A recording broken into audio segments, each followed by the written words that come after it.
When I was a kid, I played a lot of LEGO Star Wars The Complete Saga on my original Nintendo DS. The game was perfect for me, challenging at times, funny, and perfect entertainment for a Star Wars kid of the 2000s. But one thing always stood out to me, these funny little animations that played through the levels.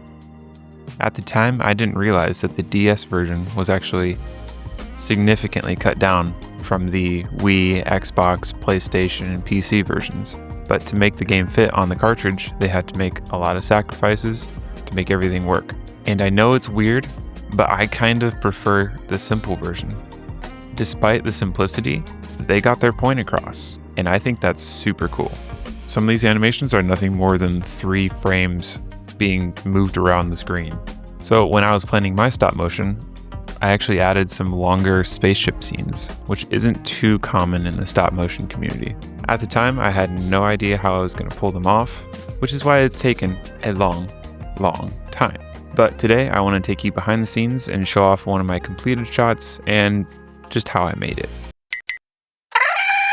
My script called for a new class shuttle to take off out of a Venator and jump into hyperspace.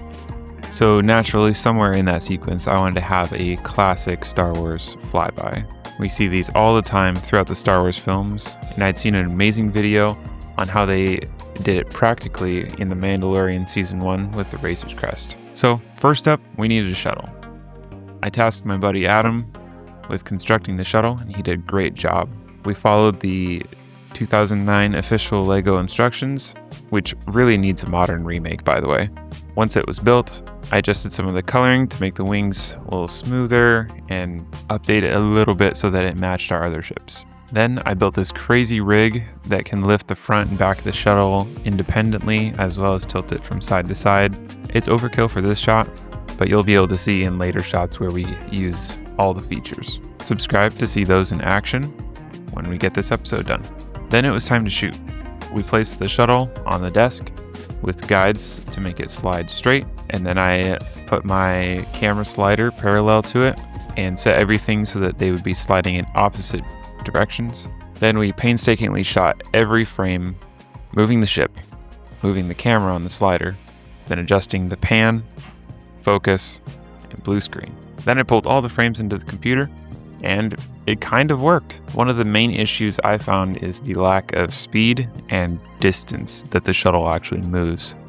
We are constricted on space, so there's only so much you can do sometimes. It really looks like it's just going to the end of the table. And the ship looks like it moves the same distance every frame, even though we sped it up from 2 bricks of movement per frame to 4 bricks. You can't really tell. So my first step was to retime the shot, adjusting how long the frames were to give it some more momentum. You can see how that looks. It's a subtle adjustment, but an important one. Then I went through and removed the background. Since I only had one blue screen square, we weren't able to get a super great key, and I was having to do a lot of work manually rotoscoping it by hand. Once that was done, I decided to tackle the distance issue. So I added a controller, headed to the last couple frames, and made it scale down and travel off into the distance with a little bit of rotation, and that really just extends that last frame to keep the momentum going. And you can kind of see with the motion I have here, it's not how it would look if I shot all these frames for real, like the ship being that far away from the camera, but it's also not horrible. It's kind of in between. It reflects a lot of that Complete Saga jankiness that I was talking about earlier, where it's just a picture that they're moving. That's what the last couple seconds is. It's just a frame moving. I kind of like it. Another cool trick that I've been using is in After Effects when I'm moving a picture and it's not actually new frames of animation, I've been adding a wiggle expression. And what that does is it just adjusts the positioning ever so slightly each frame to make it look more stop motion-y and less smooth.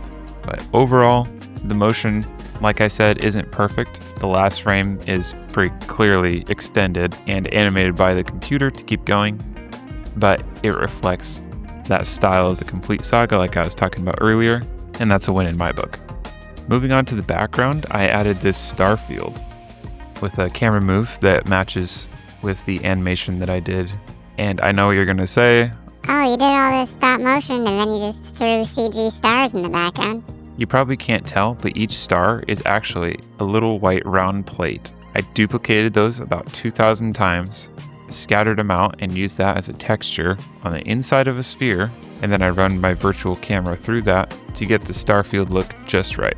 I also wanted to add an acclimator because the shuttle is launching from a fleet, flying past some other ships. So how we did this is we just plopped the ship down, put the blue screen behind it, and I just panned the camera past it, trying to match as close as we could the original rotation. And then after removing the background, adding some glow to the engines, it drops in super easy, and we get a finished background plate. Then I was able to combine the shuttle with the background, add some grain and crop it, and the shot's done. Now this was a painstaking process that took many, many hours, both manipulating models, building the ship, animating it in the computer, rotoscoping it, blue screening it. All this work would be made much easier if I'd used something like Blender or some other 3D rendering package. But for this project, my requirement for myself is that no computer-generated Lego appears ever. I have to source or photograph for myself every Lego element. Even if there are issues and not every shot is perfect, they have character, and it mimics a lot of the work done with miniatures and stop motion with the original trilogy and even with the prequels. Something about it just feels a lot more real. Plus, it was a lot of fun. I hope you guys like it. If you do, let me know in the comments below. Thank you for watching. Till the next time. This is the way. This is